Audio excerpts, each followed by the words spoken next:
Alright, what's up YouTube? I want to make a quick review of the Laserwar equipment because there's not a lot out there kind of explaining or reviewing it, and I had a lot of questions when I was first getting into it. It's been about 2 years now that I've had my equipment. I've done probably about 20 events, so not a whole lot because it's more of a side hustle for me while I focus on some other things. I do it for like friends, for like church events and that kind of thing, right? But yeah, let me go through the equipment that I have, and then I'm gonna kind of review it. So I have for me, I got the Pulsar blasters. I got one behind me here. This bad boy here. It looks sweet. I went for the very futuristic look just because I wanted to be able to do this for like school events and like church events, and they're not really like you where I'm from. You can't really bring guns. It's just a bad idea. So I also got as you can see back there, I went with the headbands instead of the vest. I noticed on their website there's a lot of different. If you go to the shop, there's a lot of different hit detection sensors. They have what do they have? They have tactical helmet covers. They have vests. They have obviously Alpha Tech specific stuff. I have the XGen stuff. That's worth noting. So I'm only reviewing for the XGen stuff, obviously. They have, I don't know, vests for XGen, so that's kind of cool. Very cool stuff, but I just went with the headbands. Keep it simple, keep it easy. It was also the most affordable for me. And they work great. I only have, between those two things, I only have occasionally one blaster every once in a while kind of drop from a game, but I've set it up so that I have 24 that I bring with me, but I only have games of 20, so that if one does go down, you can swap it out and get the player back into the game as quick as possible. It works really well, I found.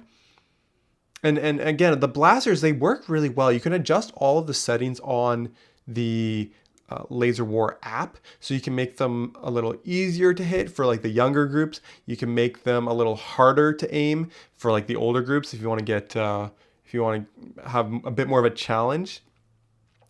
The hit detection is pretty good. If you have it to be less sensitive for like the younger kids, they can sometimes shoot down a hallway and hit like two people at the same time, which is kind of funny, but they don't, it really doesn't bother anyone, especially if you cater it to your group. You can also adjust the amount of time, like amount of hits a player can take. So there's a lot you can do with the Laserwar equipment and with the Laserwar app, which I really appreciate. It brings a lot of innovation, I don't know, imagination. Like you can come up with a lot of different scenarios for a lot of different groups, so you can play almost anywhere. My setup is very mobile. I have like a mobile router. I have what brand? A Jackery power system that I bring with me, so I can plug everything in.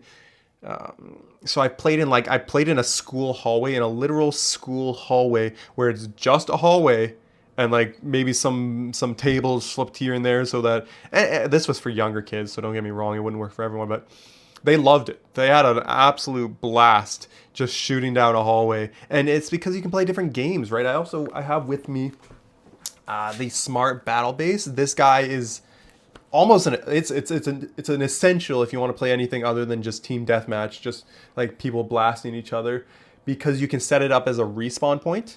So you can make it so that your players don't respawn unless they go back to this base, and you can either make it so that they have to click it. I have mine set up on a timer so that I don't have people like bashing the button, because that could cause some damage. So every 10-second mine goes off, it pulses and it respawns people, which is pretty cool. And I have two of those so that you can set up two bases.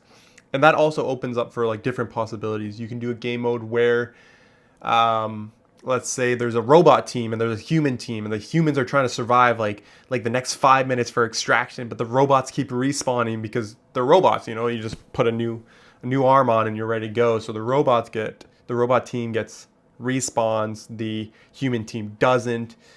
It's super fun. I also have I went and got the digital flags. I think these are great. I don't think they're necessary. I think the smart battle bases, like if you're really trying to just go with the necessary, I think the smart battle bases are essential. again, depends on what you're trying to do.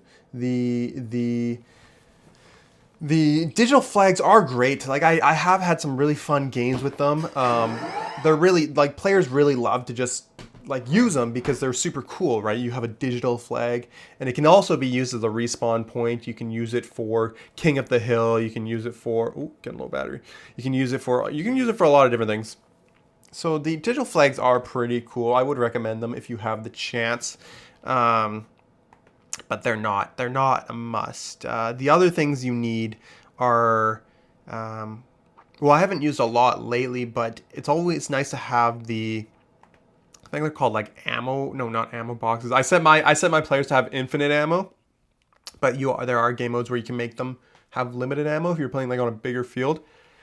Um, I got the perimeter nuclear case to try to do like a Counter Strike sort of like search and destroy from Call of Duty game mode, but I only do that with like smaller groups of like older kids. So I haven't used it a lot. So the perimeter nuclear case, it is a pretty cool item though. Don't get me wrong, it is sweet to have like this quote unquote like case that you're carrying around that is like a nuke in it, right?